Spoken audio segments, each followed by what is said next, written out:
Julie Lantagne, retraitée des Forces armées canadiennes, 35 ans dans les Forces armées. Julie, résume-nous ton parcours, c'est incroyable. À commencer par... Quand je suis arrivée au cégep, je me suis inscrite en technique juridique et pour payer mes études, je suis rentrée dans la réserve navale à Québec, ici au Vieux-Port.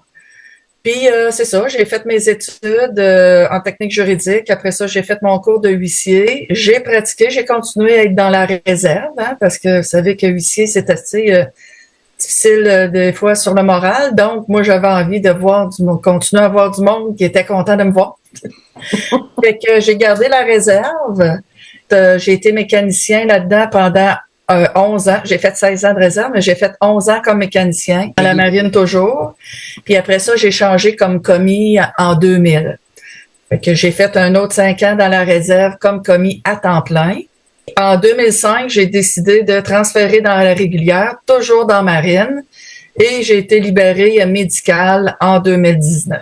Fait que tout ça ensemble fait presque 34 ans, 9 mois et quelques jours, mais on arrondit à 35, c'est moins compliqué. Je pense qu'on peut te rendre hommage, Julie, à travers tout ce monde qui écouteront notre vidéo, parce que tu mérites les honneurs. Je pense que tu as fait ta part pour notre pays, le Canada. Est-ce que tu es fier de ton parcours? Oui, j'ai bien aimé mon passage. C'est sûr que des bouts, comme n'importe quel job, c'est plate ou ben non, c'est plus rough, tu sais. Évidemment, moi, je suis dans la marine. Puis moi, je suis rentrée dans l'armée pour voyager. Fait que dans la marine, on voyage beaucoup. Dans l'armée, voyage, mais c'est plus des déploiements. Dans la marine, on fait des déploiements, mais c'est pas le même genre, tu sais, c'est pas... C'est quoi un déploiement, Julie? Un déploiement, c'est comme, mettons, là, on se pratique, on fait le pré-déploiement, donc on s'entraîne. Et le déploiement, c'est quand on est parti. Exemple, quand j'étais allée en Afghanistan, on a fait presque 2 ans d'entraînement. Puis après ça, on a été déployé en Afghanistan. Ça veut dire qu'on s'en va pour X nombre de temps ailleurs. Tu ne savais pas d'avance quand tu as été déployé. Est-ce que tu avais choisi d'aller ou c'était obligatoire? Moi, en étant dans la marine, mais je travaillais ici à Valcartier, puis j'étais dans l'unité qui était déployée. Donc, j'étais la suivante, puis je voulais au moins avoir un déploiement là autre que la marine. Vu que j'étais déjà le commis de l'artillerie à Valcartier, ben je suis allée en Afghanistan avec eux autres, avec le premier bataillon et les artilleurs attachés. Là. Est-ce que ce séjour-là, comme plusieurs disent, provoque des traumatismes chez les humains, chez les soldats? Ben là, je peux pas parler pour les autres. Là. Je sais qu'il y en a beaucoup, ça fait des traumatismes. Ça dépend qu'est-ce qu'on voit, ça dépend comment qu'on vit ça, ça dépend de beaucoup de facteurs. Puis c'est personnel à chaque personne. Tu sais, il y en a qui sont plus forts mentalement, ou il y en a. Tu sais, moi je prends un exemple là, des fois. J'étais avec mes artilleurs sur les Forbles, sur une BO qui était en français, une base opérationnelle avancée. Mais ils étaient plus jeunes que moi, donc ils ont été élevés dans les jeux vidéo. Hein. Fait que quand ils arrivaient là-bas, ben, eux autres, ils mettaient leur caméra, puis ils se promenaient, puis ils tiraient. Bon, ils faisaient qu'est-ce qu'il y avait à faire, mais ils tripaient comme s'ils étaient dans un jeu vidéo. Fait que le soir, quand ils revenaient, puis moi, je regardais la vidéo, j'étais comme, hey, les gars, vous savez qu'il n'y a pas de game over, puis tu vas recommencer, là. Ouais, mais non, il n'y a pas de ouais, mais tu vois que la réalité est pas la même. Moi, là, j'ai pas tant joué avec des jeux vidéo, j'ai jamais vraiment aimé ça. Donc, j'ai pas la même réalité que quelqu'un qui a passé sa jeunesse à jouer à des jeux vidéo puis qui a des armes dans les mains. Dépendamment de la génération, dépendamment comment t'es, ça dépend de plein de facteurs. Mais est-ce que les jeunes dont tu as été témoin en Afghanistan avaient une facilité à tirer sur des personnes, exemple? On peut pas dire qu'il y avait une facilité parce qu'on n'a pas le droit de tirer comme on veut, même si c'est la guerre. Là. Étiez-vous des casques bleus, Julie? Non, pas en Afghanistan, c'était une vraie guerre. Ah, d'accord. Puis là, votre objectif, c'était quoi, vous, en arrivant en Afghanistan, les soldats canadiens?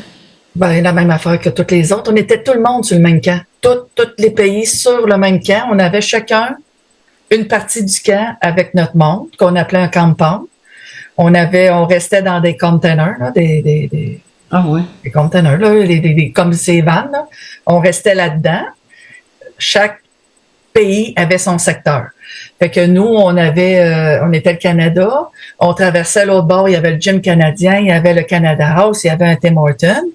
Mais quand on allait sur le côté des Américains, ben eux autres, c'était d'autres choses. Les Anglais, c'était d'autres choses. Les Français, c'était d'autres choses. Et en plein milieu, où ce que tout le monde pouvait se rassembler, ça s'appelait le Boardwalk. Mais nous, c'était, comme je te dis, entre nous, là. Il n'y avait pas vraiment de fraternité entre les pays. Il y en avait, mais moi, j'ai trouvé ça difficile. Parce que quand on arrive, tu sais, on mange tout le monde ensemble, mais quand on retourne, c'est sur sa job, où ce qu'on retourne, où ce qu'on est supposé d'être, on n'est pas avec les autres pays. Parce que moi, si je fais l'administration du monde du Canada, je suis pas capable de faire l'administration du monde qui sont aux États-Unis ou la France. Moi, j'ai pas accès à leurs documents ou à leur ordinateur. Moi, j'ai juste accès aux Canadiens qui sont là avec nous, les militaires canadiens. Parce que c'est sûr que chacun, on se promène beaucoup, hein, parce que moi, j'étais à Kandahar. Là, ça, c'est le camp principal, mais il peut y avoir du monde à Kaboul qui viennent ici à Kandahar pour venir chercher des sous, pour venir chercher peu importe, pour venir faire de l'admin, pour venir chercher un frigidaire, venir faire réparer un truck, peu importe. Et c'est vice-versa aussi. Puis sur les FOB, c'est la même chose. Là-bas, on avait, comme il faut dire, des traducteurs. Mais quand ils achetaient une chèvre, ben ici, elle mangeait pas toute. On est dans le désert. La viande, tu peux pas la laisser à l'extérieur. Non. Fait que, tu sais, il y avait des frigidaires, même si on restait dans des tentes. Il y avait les cooks avaient des congélateurs parce que, tu sais, c'est tout différent. C'est pour ça que je dis, quand on est sur la FOB, nous autres, c'était une FOB canadienne, une BOA, une base opérationnelle avancée. Et moi, quand je suis allée, on fermait. Donc, on est en train de faire le transfert de notre BOA, la FOB en anglais, aux Américains. Et toi, Julie, lorsque tu as eu des personnes sous ton commandement dans ta vie de soldat? Ah oui, ben quand on grade, plus qu'on avance dans les années et dans notre éducation militaire, dans notre métier, évidemment, parce qu'on a des cours. Tu sais, on fait notre premier cours de base. On travaille, donc on prend de l'expérience. Quand on a commencé à avoir de l'expérience, ben on a un certain nombre d'années là que, mettons, là tu peux pas. Ben, ça dépend des métiers, mais la majorité du temps, tu fais ton métier, puis tu vas pas faire ton deuxième cours 2 semaines après. Tu sais, faut que tu aies un petit peu d'expérience, quelques années, quelques mois, quelques années, ça dépend, parce que, mettons que moi. Quand j'ai fait mon cours de commis, j'avais pas de cours nécessairement de secrétaire ou d'agent de bureau, peu importe comment qu'on appelle, mais ceux ou celles qui ont fait ces cours-là, pas si vous le savez, mais ils ont une grosse avance sur moi. Fait que, tu sais, eux autres, ben, ils sont déjà dedans, tu sais, fait qu'ils peuvent aller plus vite. Il y en a d'autres qui veulent pas. Tu sais, mettons, je compare avec un mécanicien. Une personne qui est mécanicien veut faire de la mécanique va avoir la date dans la tête dans le moteur. Mais plus que tu grades, plus que tu arrêtes de travailler dans les moteurs et tu commences à faire de l'administration. Parce que l'admin, plus que tu grades, plus que tu fais de l'admin, plus que tu vas dans les réunions, moins que tu es sur le plancher. Fait que, tu sais, ceux qui veulent pas faire d'admin puis ils veulent être sur le plancher tout le temps, ils en veulent pas. Tu sais, ils sont super bons. Mais ils veulent pas être promus parce qu'ils veulent pas faire l'admin. Fait que ça dépend des métiers. Mais comment, toi, tu étais mécanicienne dans la marine, est-ce que tu étais mécanicienne dans l'armée régulière? Non. Moi, j'ai toujours été marin. Mais non, c'était de la mécanique de bateau sur les bateaux. On appelle ça mécanicien, mais moi, j'étais dans des plus vieux bateaux. Fait que, dans le temps, le bateau, pour être conduit, on était dans la salle des machines. Puis c'était une petite bébelle, là, dring. Eux autres, ils l'avaient sur le plancher. Nous autres, on l'avait au plafond. Ils nous envoyaient un ordre. Là, on disait qu'on l'avait reçu. On faisait là. Puis après ça, on disait qu'on l'avait. Eux autres, ils nous disaient qu'ils avaient reçu. Bon. Mais aujourd'hui, c'est tout plus électronique. Fait qu'il y a une salle de électronique. Puis c'est sûr qu'il faut aller faire des rondes pour s'assurer que les huiles, puis tout. Mais c'est pas tout à fait pareil. Fait que Julie, est-ce que tu as fait du sous-marin aussi? Non. Est-ce que c'était une option dans la marine d'aller en sous-marin ou en bateau sur l'eau? C'est un métier différent. Un sous-marinien qui est là-dessus. Donc, moi, j'étais mécanicien de bateau, mais il y avait des mécaniciens de sous-marins aussi. Là, tu sais, vu que ça fonctionne pas tout à fait pareil, c'est pas tout à fait les mêmes engins qu'il y a dedans. C'est un autre métier et c'est un métier de spécialisation plus. Qu'est-ce que tu as préféré dans toute ta carrière militaire, Julie? Ouais, bien des choses. J'ai bien aimé voyager, évidemment. Plus jeune surtout, parce que j'avais pas d'enfants. J'ai pas plus d'enfants aujourd'hui, mais en vieillissant, tu veux t'installer, t'es tanné de te promener un peu. Fait que je me suis beaucoup promenée les premières années. J'ai rencontré du bon monde. J'en ai encore que je suis amie avec eux autres. Puis si j'avais pas été dans l'armée, je les avais jamais rencontrés probablement. Fait que j'ai encore quelques amis qui sont dans l'armée ou qui sont plus dans l'armée puis qu'on se côtoie encore. L'expérience de toutes sortes d'affaires que je pense que j'aurais jamais fait ailleurs, jamais de la vie. Et la routine. Moi, la routine, je trippe pas trop. Moi, là, un posting à terre dans un bureau, 3 ans, là, je commence à fatiguer. Là. Tu sais, je commence à dire à mon gérant de carrière, hey, commence à manquer d'action. Tu sais, là, j'ai besoin de bouger un petit peu plus. Fait que, tu sais, c'est ça. Là, c'est pas de routine, des nouveaux amis, voyager, apprendre de nouvelles affaires. Hein.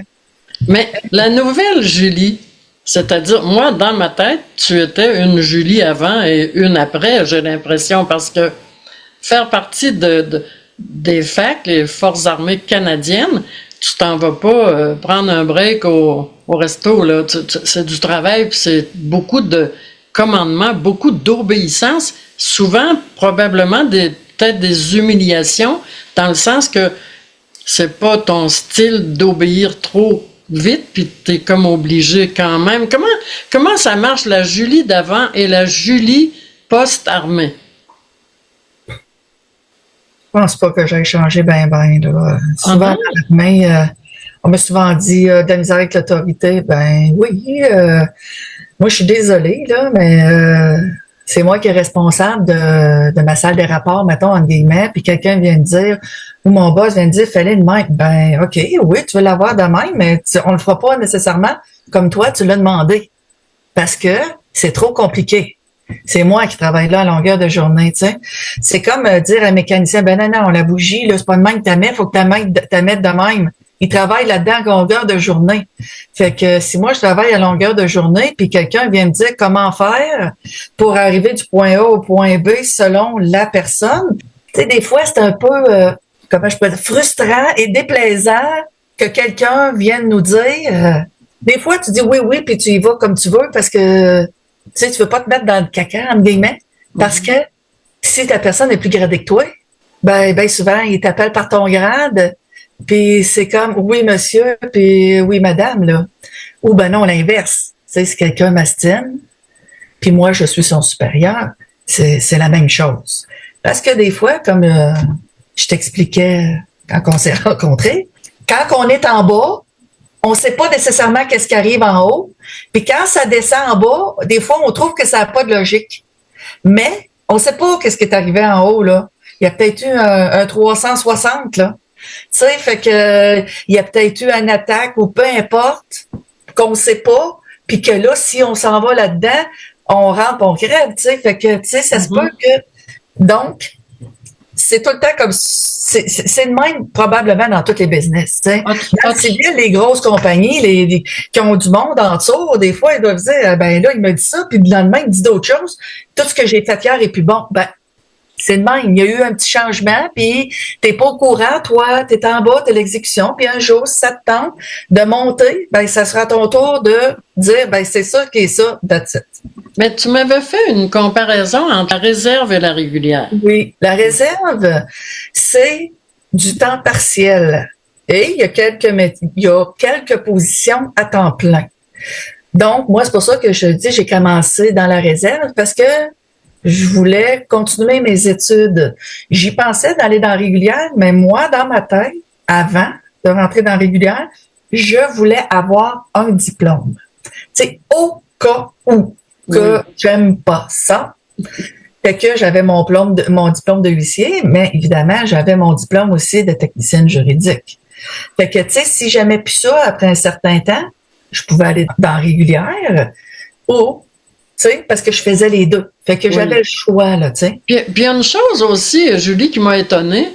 Tu me disais que vous aviez le choix de demeurer si vous vouliez ou non dans l'armée. Je pensais, moi, qu'une fois à l'intérieur des forces, on ne pouvait plus vraiment quitter.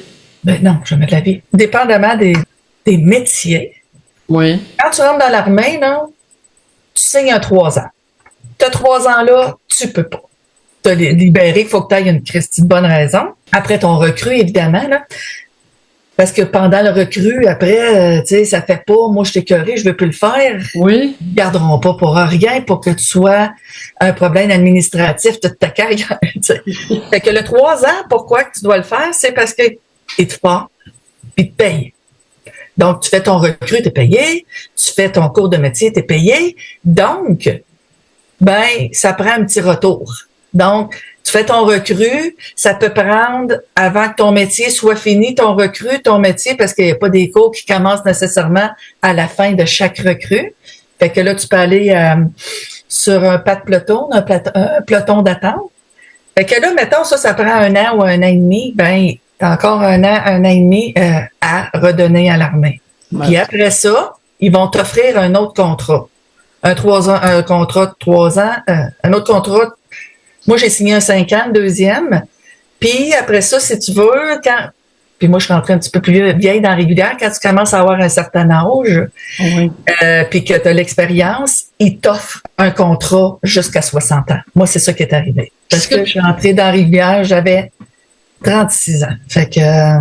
Et ce que tu m'as dit qui m'a étonné aussi, Julie, c'est que s'il y a une guerre, tu peux être appelé.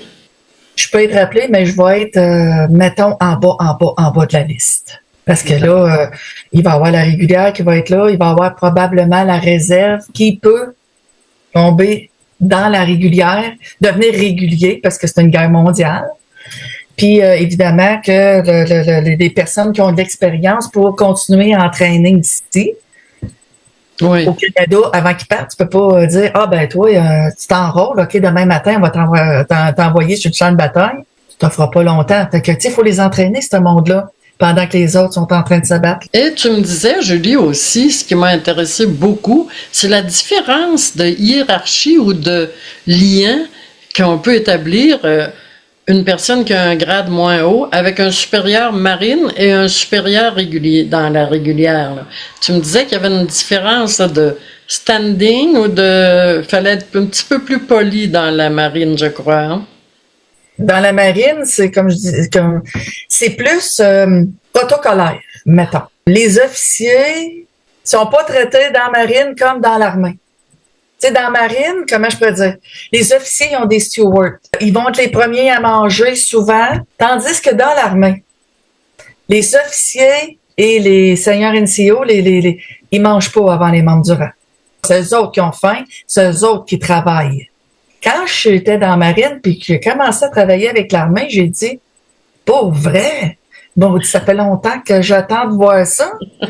Donc, parce que dans la marine, c'est un petit peu plus. Les officiers sont, comment je pourrais dire, sont pas aussi proches, selon moi, toujours selon moi, sont pas aussi proches que le subalterne. Tu sais, les autres sont là, ils mangent. En tout cas, moi j'ai vu une fois un officier dans le rang, puis il y a un adjudant-maître qui est allé le voir, puis il a dit de sortir du rang, puis de retourner en arrière. Les soldats, les caporaux-chefs en descendant, c'est eux autres qui mangent. Puis après ça, les autres plus gradés mangent. Mais comme je te dis, dans la marine, c'est tout à fait l'inverse. C'est comme je dis, c'est plus protocolaire. Les officiers sont plus... on fraternise moins entre officiers et membres du rang dans la marine, moi, je trouve, parce que moi, je suis marin. Et j'ai travaillé quand même 11 ans avec la marine, avec l'armée, je veux dire. Et j'ai vu une différence sur ça. Julie, dans ta carrière de 35 années dans les Forces armées canadiennes, premièrement, tu as terminé à quel niveau? Maître de première classe, qui équivaut à adjudant. Dans Marine, c'est chief. Fait qu'il y a 2 grades encore que j'aurais pu avoir, puis j'aurais topé. Dans ta carrière, comme nous disions, de 35 années, tu as vécu des choses. Tu avais beaucoup de talent dans pratiquement tous les domaines et je pense que tu es sorti avec un traumatisme. Est-ce que c'est un traumatisme de guerre? C'est un tout, je dirais. Ça a commencé avec un mal de dos. Mais tu sais, quand tu travailles, puis tu travailles, puis tu travailles, petite précision, c'est que dans les Forces armées canadiennes, les dernières années que j'ai faites, on n'était pas assez pour la job qu'il y avait. Pour arriver, il fallait travailler plus. Mais tu sais, tout le monde te dit, ben, travaille pas plus, sans ça, ils t'envoieront personne.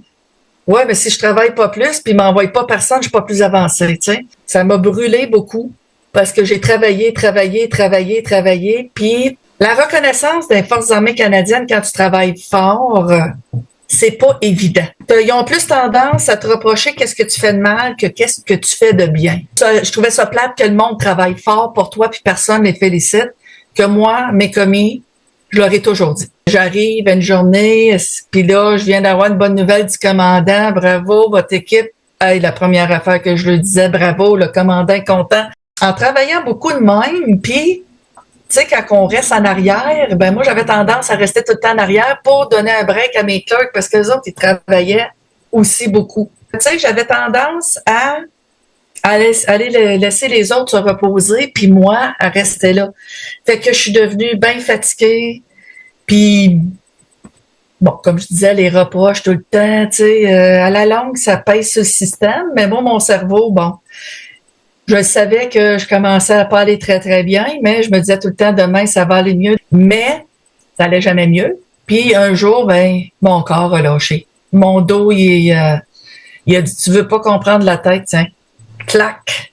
Fait que j'étais plus capable de bouger, de me relever. Tu sais, j'étais comme une personne âgée, là, je veux pas discriminer, mais tu sais, âgée, là, puis j'étais plus capable de me relever. Ça fait que ça a été le commencement de la fin. On s'est parlé un petit peu avant l'entrevue, fait que tu sais, tu peux remarquer que je suis capable de tenir une discussion avec quelqu'un qui est logique, puis je sais c'est quoi ma job. Tu sais, ça fait longtemps que je la fais, puis tu sais, quand quelqu'un m'arrive, puis moi, vu que j'étais le bas, je protégeais beaucoup mes clercs. Okay? Fait que quand quelqu'un arrivait au comptoir, puis moi, mon bureau était un petit peu plus loin, je l'entendais, ça prenait pas de temps, là. J'avais juste à me promener dans la salle des rapports, dans le bureau, ce qui sont mes clercs. Le monde me voyait au comptoir, c'était fini, là. Parce que moi, ils travaillent assez fort pour pas se faire insulter. Tu sais, moi, j'essaie ils seront pas insultés par l'extérieur. Fait que je pense que c'est un peu ça, la protection. Et moi, je pense que des fois, ça faisait pas nécessairement affaire parce que je boss de ma section. Si toi, t'es plus gradé, mais le boss de ta section, c'est plate, là. Mais si un de tes membres vient d'insulter mon clerc, même si t'es plus gradé que moi, il va te le dire. Puis ton body va venir s'excuser, là. Parce que c'est pas de même que ça marche. Julie, tu as une personnalité tellement droite, tellement intègre. Merci d'avoir vécu toutes ces années dans la droiture et l'intégrité. Bravo. Je te rends un hommage ici particulier. Je t'admire énormément. Tu mérites tous les honneurs d'avoir servi 35 ans pour notre pays. C'est incroyable et merci pour tout ce que tu as fait. Et je pense que tout le monde profitera de cette belle expérience que tu nous as offert aujourd'hui. Merci, Julie. Ça a été une belle expérience pour moi aussi. Si le monde veut s'engager, engagez-vous, c'est le fun. Merci, bonne journée.